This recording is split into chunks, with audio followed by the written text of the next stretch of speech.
On.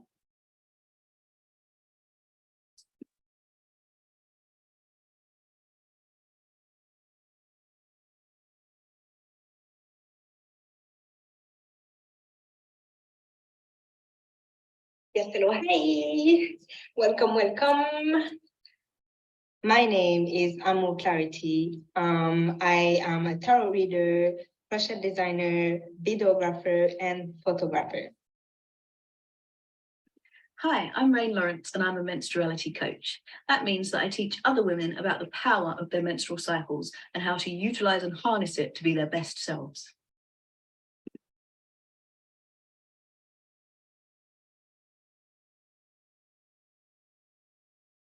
Pluto is retrograde from May 1st to October 11th in 2023. As an outer planet, Pluto moves much slower than the inner planets and represents years, not months, of our lives. Larger chapters of our experience are depicted when Pluto moves through the signs. So this retrograding of Pluto represents the straddling of old and new. So retrogrades ordinarily depict all the re-words, so review, readjust, reassess, regress. So you may find that old ideas or traditional views are having a renaissance when Pluto is retrograde. Black moon Lilith is the furthest point the moon is from the Earth in its orbit. When it's in Leo, there is a tendency for self-worth that borders on egocentricity. So watch out for that. However, it is a good time for speaking out and being really authentic in your truth. Sedna in Gemini moves very, very fast. It's all about revolutionary ideas, redefining our spirituality and the concept and origins of our cosmos. There could be greater emphasis on transhumanism, genetic modification of human DNA, cloning, and there may well be some ecological problems like floods or fires or deforestation. Wagwan in June. What's up in the month of June? So first of all, it's already behind us, but we had from the 7th to the 10th of June, it was the meteor peak. So it was the best time to actually look up in the sky and make wishes. Then we have coming 12-13, Venus will be visible in the sky with binocular. Then on the 17th, Mercury, Uranus, Jupiter, Neptune, and Saturn. So 5 planets are aligned and form a straight line in the sky. And this would be visible with your naked eyes. On the 18th, of course, we have the new moon in Gemini. I don't know if you noticed already, but you will realize that new moons skies are dark. So it's the best time to observe stars, and I don't know if galaxy is the right word, but you know, when there's all these pretty purple and colors in the sky on new moon. As a Gemini sun, this new moon impacts my first house of appearances and how I come across, which is interesting because at this point in time, I'm sort of redefining what it is that I offer in terms of services. So I'm adding the menstruality coaching and becoming a lot more focused in promoting my sovereign birth courses. As a Sagittarius rising, this new moon impacts my 7th house, which is about lovers, spouses, exes, open enemies, any kind of partner, cooperation and competition. So I guess that for me is showing up as, again, where I'm defining precisely what it is that I offer. It's showing up who I'm in open competition with and who I aspire to be like and respect in my profession, and those I'm less aligned with and have a less respect for.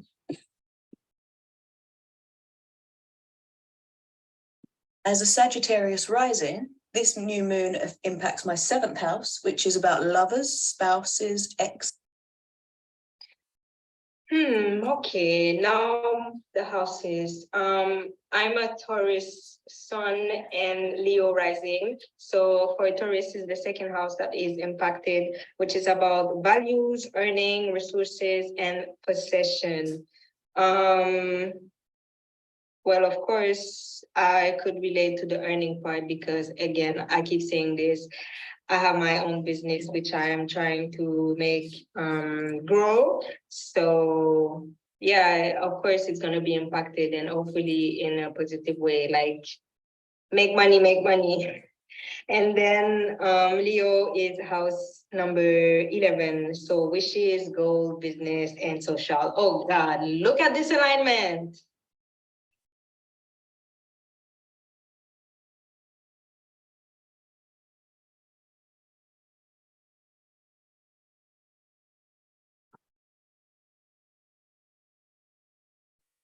My biggest memory from 2008 is that it was the credit crunch or global financial crisis.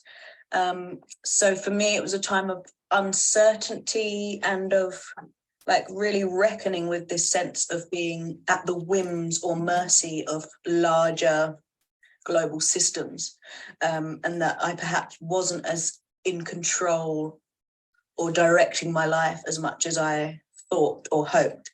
It was a period where I was attempting to find work and struggling to find my place in the work market, in the job market, or in the world, as in how I make a living and my contribution to this earth. And I do feel that there's something that is coming around again a little bit. Like I said, I'm working on honing my offerings so that they are really authentically me and serve my community better. My intentions for this new moon cycle are to get a car, and the way that I'm manifesting that coming about is just envisaging in my mind's eye, whenever I find myself daydreaming or have a moment to spare, I just think about me driving. It's nice and summery and hot and sunny, and I've got the windows down and I'm on my way to my mother's. I've got the car seat inside so that I can get Onyx and Judy and take them out for lunch. And any moment I get, I'm just sitting there thinking about that, feeling the sensation, feeling the sun on my skin, feeling the breeze through the window. What else? New moon intentions with Gemini. I'd like to have a fulfilling, satisfying, generative career and money-making method. That's always something that's been on my list for a while, and I always am working on and getting closer and closer to as the months go by. And third and finally, there's no third and final. So, tarot reading, it's time. We have the Lover's card, which is associated with Gemini, as well as Mercury, which is the planet that ruled Gemini, or Gemini ruled Mercury. I'm not sure in which order I should tell it. What cycle? Oh, God. No, we can't put that in. That was quick. One card, Six of Swords. I love this card. Basically, this one is suggesting moving towards better days.